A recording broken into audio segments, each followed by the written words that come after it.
get ready like Gulbahar.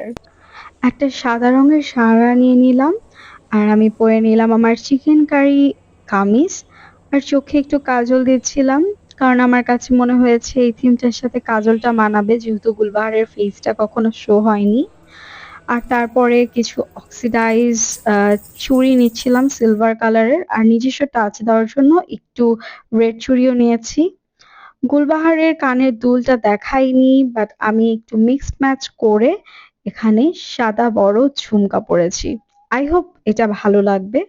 আর ওর হাতে হচ্ছে অনেকগুলো আংটি ছিল। তাই আমি সেভাবে আংটি পরে নিচ্ছিলাম। একটু কম ছিল তাই ৩ টা আংটিও একসাথে পরেছিলাম। এবার একটু ওড়নাটা চেঞ্জ করে আসি।